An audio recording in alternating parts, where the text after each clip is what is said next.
os cobriu com sua sombra. E da nuvem uma voz dizia: Este é o meu Filho amado, no qual eu pus todo o meu agrado. Escutai-o. Quando ouviram isso, os discípulos ficaram muito assustados e caíram com o rosto em terra. Jesus aproximou, tocou neles e disse: Levantai-vos e não tenhais medo. Os discípulos ergueram os olhos e não viram mais ninguém, a não ser Jesus. Quando desciam da montanha, Jesus ordenou-lhes: Não conteis a ninguém esta visão, até que o Filho do Homem tenha ressuscitado dos mortos.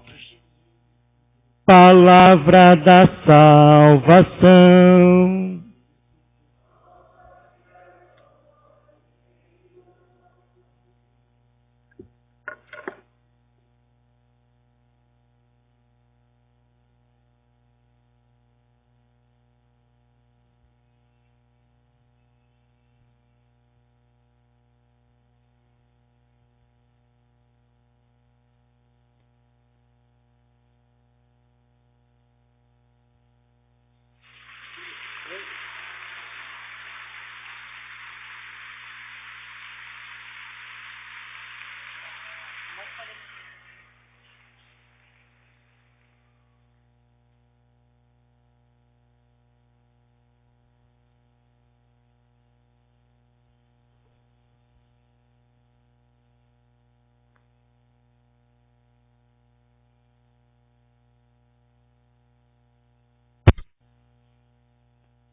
Meus queridos irmãos, Padre Hernande, Monsenhor Ildeu, Padre Jorge, Padre Alain, Diácono Getúlio, queridos amigos desta paróquia, irmãos também que vieram de outras paróquias, meus queridos irmãos, minhas queridas irmãs. Jesus havia evangelizado junto com os discípulos durante 3 anos. Foram anos de uma convivência maravilhosa. Foram anos excepcionais. Jesus lançou para fora todo o seu coração. Jesus lançou para fora tudo aquilo que de melhor o Pai lhe havia pedido. Jesus evangelizou junto com eles. E eles puderam experimentar com Jesus coisas excepcionais. Eles viram Jesus curando os cegos. Eles viram Jesus limpando o corpo daqueles que carregavam sobre a pele a lepra. Eles viram Jesus andando sobre as águas. Eles viram Jesus multiplicando os pães. E tudo aquilo alegrava e confirmava realmente no coração dos discípulos: sim, Ele é o Messias, sim, Ele é o esperado de Israel, sim, Ele é o Redentor. Entretanto, já no finalzinho da sua caminhada entre nós, ensinando vagarosamente os discípulos, Jesus começou a perceber que aqueles homens estavam sempre prontos para coisas gloriosas. Mas Jesus sabia que aqueles discípulos, como nós, somos fracos na fé.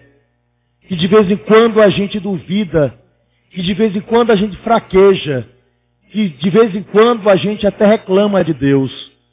Jesus disse que aquelas coisas eram todas importantes. Entretanto, se ele não apresentasse aos líderes algo excepcional, na hora H, esses homens fraquejariam. E Jesus estava angustiado, de algum modo. A gente percebe nas suas andanças de um modo especial quando ele está indo para Jerusalém. Aquela é a cidade querida por Jesus. Aquela, Jerusalém, é a cidade dos profetas. Aquela é a cidade escolhida por Deus para a grande manifestação da obra do Senhor. Mas Jesus sabia que Jerusalém era o lugar da prova máxima do amor do Pai, que seria a crucifixão do Filho. Jesus sabia que ele ali ia sofrer, ia padecer, ia ser humilhado, ia receber cuspe nas costas, tapa no rosto, uma coroa de espinho, pregos nas mãos e nos pés, uma lança no lado. Jesus sabia disso tudo. Sabia que ele estava preparado para esse momento fundamental, porque ele sabia que cumpriria até o fim o que o Pai lhe havia pedido. Mas ele sabia que os discípulos, como nós, nunca estamos preparados para um fato extraordinário quando ele é terrível em nossa vida. Resultado, meus irmãos e minhas irmãs, Jesus está no Evangelho de hoje caminhando para Jerusalém. E o que ele faz? No meio do caminho, ele pega 3 dos seus discípulos, aqueles aos quais ele era mais apegado.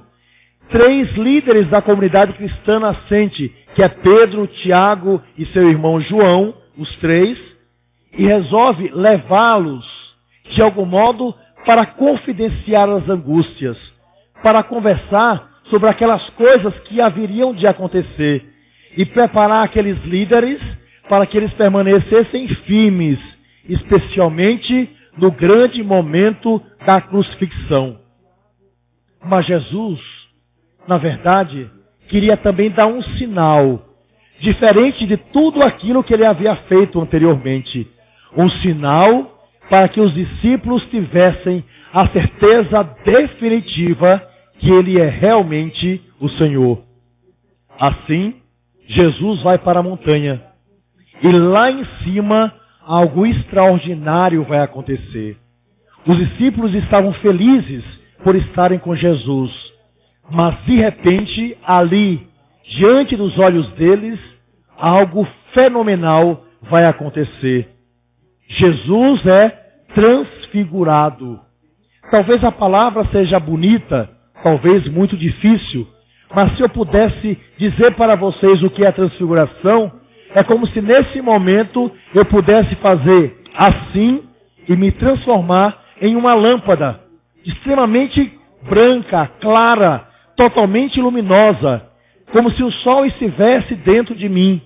Assim ficou Jesus diante dos discípulos, uma luminosidade tão grande que representava naquele instante para os discípulos aquilo que haveria de ser o céu. E algo também incrível aconteceu. Enquanto Jesus estava ali, apareceram Moisés e Elias. Moisés representa o Antigo Testamento, representa a lei, o homem que nos deixou os 10 mandamentos. Moisés representa o legislador, aquele que organizou o povo de Israel e o libertador, como para dizer, eu, Moisés, faço toda essa história, toda essa legislação para aquele que é a lei, que é o amor, que é Jesus Cristo. É como se Moisés dissesse, eu agora, embora importante, reverencio totalmente aquele que foi esperado durante séculos por Israel, o Messias, Jesus Cristo. E agora, eu não sou mais o libertador do povo de Israel e de todo o povo. O meu caminho foi curto de 40 anos, porque a libertação que esse libertador vai dar é definitiva, é Jesus Cristo. E ao lado de Jesus aparece Elias, o maior de todos os profetas de Israel. E Elias, com uma força imensa que representa todos os profetas, vai apontar para Jesus para dizer aos discípulos que os profetas agora, todos eles, dobram o seu joelho diante do Salvador. Que todos eles, todos os profetas de Israel falaram sobre Jesus Cristo ao longo do Antigo Testamento. E que aquele Senhor ali, transfigurado, era a resposta que toda a humanidade desejava. Ora, meus irmãos e minhas irmãs, seria fácil, pela presença de Moisés e de Elias, falar quem era o Messias, mas seria sempre uma voz humana. O mais importante também veio a acontecer. Uma nuvem representando o céu inundou totalmente de mistério aquele local. E uma voz foi ouvida por Pedro, Tiago e João. Este é o meu filho amado, no qual pus todo o meu afeto. É ele, Jesus Cristo, disse o Pai para os discípulos. E os discípulos ficaram tão envoltos numa aura celeste, tão excepcionalmente felizes, que Pedro, totalmente envolto de uma loucura divina, resolveu dizer: Senhor, Jesus, é bom nós estarmos aqui. É bom que essa festa não termine jamais. É bom que nós estejamos sobre esse monte, já antecipando o céu. Sim, o céu já começou para nós, disse Pedro. Vamos construir 3 tendas, 3 casas. Uma para o Senhor, outra para Moisés e outra para Elias. Para que assim eles pudessem ficar para sempre naquele local. Mas o Evangelho nos disse, Pedro estava tão atordoado que não sabia o que estava dizendo. Qual o resultado? A nuvem desaparece. Moisés desaparece, Elias desaparece, e eles veem diante dele o mesmo Jesus, Deus e homem, como eles o conheciam. E o que Jesus faz? Desce com os discípulos da montanha, vai para a cidade, para continuar sua história e para que os outros discípulos continuem e escrevam nos anais da história a própria história de Jesus, mas também a sua própria participação nessa história de salvação. Ora, meus irmãos e minhas irmãs, o Evangelho da Transfiguração, de algum modo, representa para os discípulos e para nós, que somos também discípulos do Senhor, a antecipação que Jesus que nos dá desse céu, para dizer para nós: eu sou a luz, eu sou a fonte que vai iluminar a sua vida. Eu desejo também que sua vida seja transfigurada. Eu posso iluminar as trevas do seu pecado. Eu posso iluminar a escuridão da sua pouca fé. Eu posso trazer novo foco de luz sobre os seus medos, sobre as suas dúvidas, sobre aquilo que você ainda não assumiu como seu na sua vida. Jesus se transfigura para que nós, depois dessa experiência profunda com Ele, desçamos à cidade, façamos a experiência da fé, levemos para esse mundo tantas vezes, totalmente submisso pelas trevas, totalmente imerso pela escuridão, para que nós aí possamos iluminar homens e mulheres com o nosso exemplo, com a experiência que fizemos daquele que é o Senhor, com a beleza da presença e da vida de Jesus Cristo na vida desse mundo, que muitas vezes fala tanto de Deus, mas que vive como se Deus não existisse. Naquele instante da transfiguração, Jesus diz para nós, como disse para Pedro, para Tiago e para João: eu sou a resposta para as confusões que esse mundo criou para si mesmo. Eu sou a resposta para a miséria que vocês próprios criaram em um mundo perfeito que eu criei.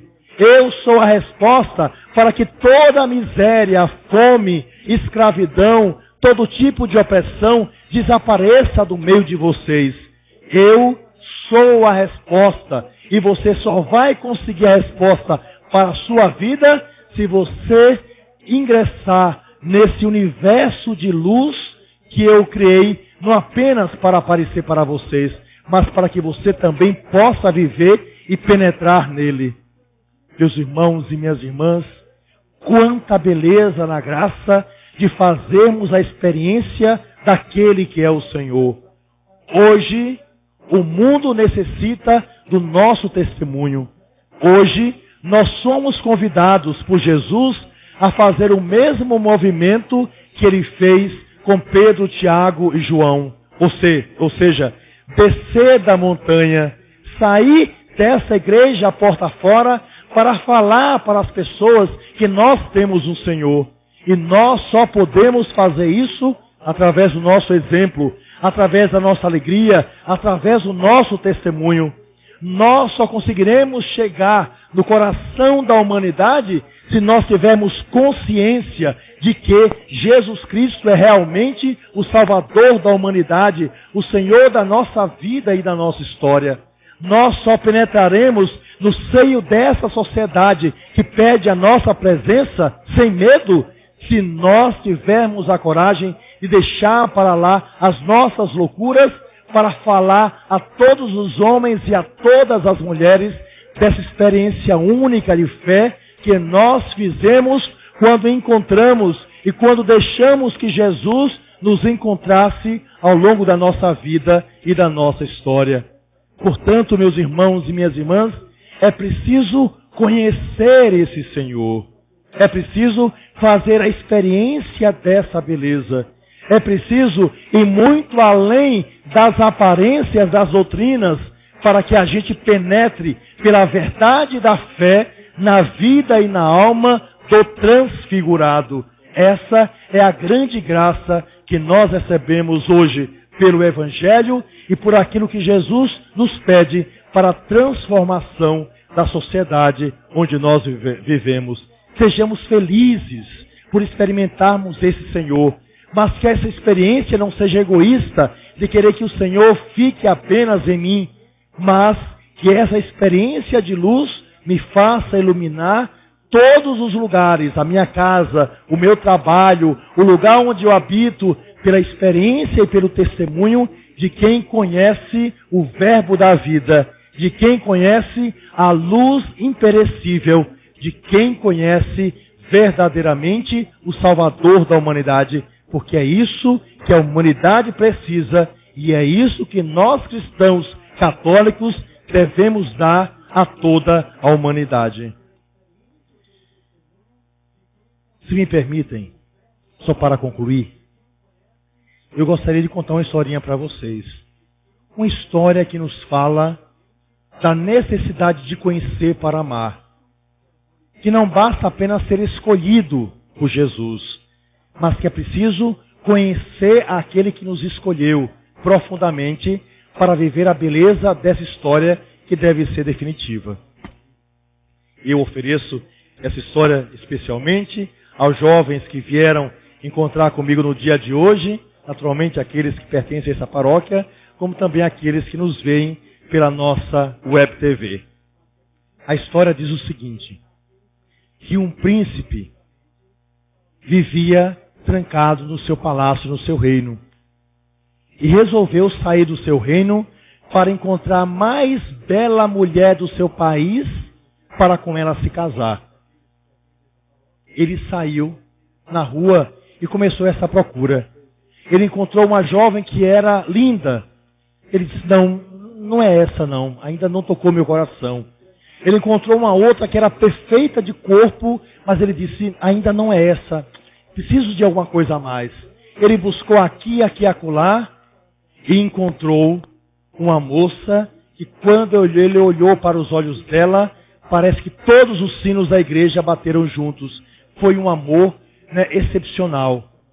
Ele se aproximou dessa moça e perguntou, naquela paquera inicial, naquela primeira palavra que se dá à mulher amada. E ele, como era um pouco acanhado, porque vivia sempre dentro do seu palácio, ele foi logo perguntando: olá, seu nome é Mara? Ela disse: não, por quê? Porque você é maravilhosa. Olha que cantada horrível, Mas foi a cantada que ele deu na moça naquele momento. E ele disse: olhe, eu sou o príncipe aqui dessa cidade e eu desejo me casar com você. E a moça, por saber que ele era o príncipe, que ia se tornar um rei, ela disse: tá bom, eu aceito o casamento. Resultado, ele disse: nesse dia, nessa hora e nesse local, você deve estar para que o casamento se faça. Ora, algo excepcional aconteceu. Naquele instante, todo o reino se preparou para a grande celebração do casamento. A jovem preparou um vestido maravilhoso com sua família. Todo o reino ficou na expectativa E de repente, aquela música que todo mundo conhece e que as moças sempre esperam. Bam, bam, bam, bam, tararam, tararam, tararam, tararam, tararam, e a moça foi entrando. Resultado, quando a moça chegou no palácio, no lugar marcado, o príncipe estava no último degrau de uma imensa escadaria. E o príncipe, olhando para a moça lá de cima, perguntou: quem é você? Ela disse: eu sou aquela que você escolheu do mercado para ser esposa. Eu sou aquela que você disse que era maravilhosa. Eu sou aquela, eu. E o príncipe disse: vá embora do meu palácio, porque eu não conheço você. Ora, foi um escândalo. Todo o reino ficou triste. Todo mundo ficou sem saber o que havia acontecido. Pois bem, 2 meses depois, o príncipe saiu do seu palácio para encontrar a mais bela mulher para se casar com ela. Procurou uma, era linda, mas não era aquela. Procurou outra, mas não era aquela. Procurou uma terceira, mas não era aquela. Encontrou aquela mesma moça. E foi até ela e disse: olhe, eu gostaria muito de que você fosse a minha esposa. E a moça disse: eu? Deus me livre, paguei o maior mico. Está até agora todo mundo aqui rindo da minha cara, porque você me abandonou no altar. Ele disse: não, eu tenho certeza absoluta que você é a minha amada. E falou tanto, que aquela moça, coitada, acabou se convencendo e disse: tá bom, eu aceito. Pois bem, um novo vestido foi feito, um novo banquete foi preparado. Tudo estava pronto para o grande casamento. Abriram-se as portas do palácio e... E a moça foi entrando, mas preocupada, porque o príncipe estava no último local, no último degrau de uma imensa escadaria. E quando a moça chegou perto, o príncipe, olhando para ela, perguntou: quem é você? E a moça, olhando para cima, disse: eu sou aquela que há 2 meses atrás você abandonou no altar. Eu sou aquela que você implorou para vir outra vez aqui. Eu sou aquela, eu. E o príncipe disse: vá embora do meu palácio, que eu não conheço você. Aí foi um escândalo total em todo o reino. Pois bem, 2 meses depois, o príncipe saiu para encontrar a mais bela mulher do seu reino. Encontrou uma que era linda, encontrou a outra que era perfeita, encontrou uma terceira que era maravilhosa, mas encontrou aquela mesma moça. E disse: olhe, eu desejo muito casar com você.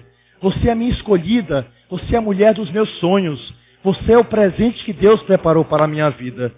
Então, aquela jovem muito inteligente olhou para os olhos do príncipe, não mais com os olhos de quem estava interessada em um reino. Ela agora estava apaixonada por ele, apesar do que ele havia feito.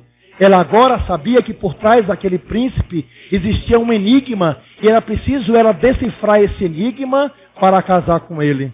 E com a coragem que só as mulheres têm, ela disse: tá bom, prepare o casamento que eu vou na data marcada. A data chegou, um novo vestido foi feito, o banquete foi preparado, todo o reino ficou na expectativa, as portas do palácio se abriram e a moça foi entrando. E o príncipe estava no último degrau de uma escadaria. E quando ele olhou para a moça, ele perguntou: quem é você? E a moça, sem titubear, respondeu: eu sou você. E quando ela deu essa resposta, ele disse: venha, minha amada, suba aos degraus, vamos para a capela nupcial, porque o casamento vai começar agora. E naturalmente, eles foram felizes para sempre, e naturalmente, vocês não entenderam o final dessa história que eu vou explicar para vocês agora. Ora, que é um enigma, afinal de contas. Quando a gente ama alguém, sem deixar de ser a gente mesmo, a gente de algum modo se transforma nesse outro. Quando a gente ama alguém, sem perder a nossa personalidade, a gente pensa, vive e sonha os sonhos desse outro. Assim viviam os verdadeiros enamorados. Resultado: um dia nós morreremos. Todos nós. Não tem escapatória. Um dia nós chegaremos no reino dos céus e Jesus vai estar no último degrau de uma escadaria. E nós vamos entrar com a veste nupcial para esse grande banquete do Cordeiro. E vamos entrar sobre o som das cornetas dos anjos. E Jesus vai estar no último local. E Jesus lá de cima vai olhar para a gente e vai perguntar: quem é você? Aí nós vamos ter que revisar a nossa vida. Eu pratiquei o que ele praticou? Eu fui um novo Cristo pela evangelização para as pessoas que passaram na minha vida? Eu realmente pratiquei a verdade do Evangelho, falei e vivi para os meus irmãos? Se nós fizermos isso, nós iremos diante de Jesus com toda alegria. Eu, Jesus, eu sou você. Ou seja, um outro Cristo para os irmãos. E Jesus vai dizer: venha, meu amado, venha, minha amada, ingresse pelas portas do reino, cuja felicidade não terminará jamais. Mas atenção, a princesa teve 3 chances. Nós só vamos ter uma. Portanto, é hora de praticar pela fé o que a transfiguração nos ensinou. É hora de invadir todo mundo com o bem, com a graça, porque nós bebemos a fonte da vida e por isso mesmo, transfigurados, devemos levar para os nossos outros irmãos esse outro Cristo através do nosso exemplo, através do nosso testemunho, através da força da nossa fé. Que assim seja.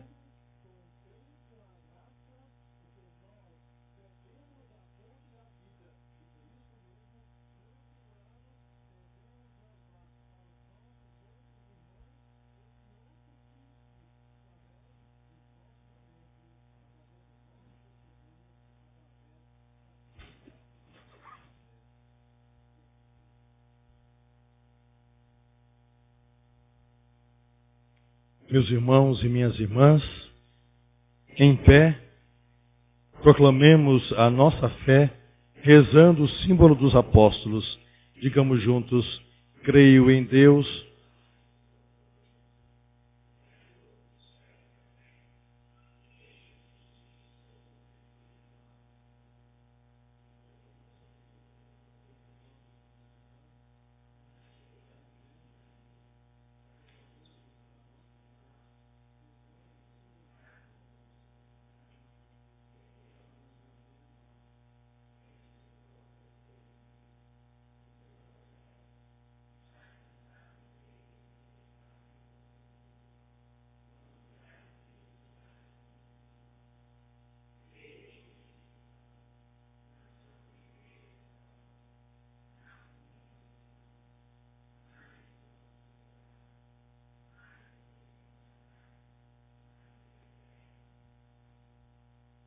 meus irmãos e minhas irmãs, nesse tempo santo da Quaresma, Cristo anuncia a vitória da vida sobre a morte. Peçamos a Deus que nos faça escutar a sua voz, dizendo com fé: salvai, Senhor, o vosso povo.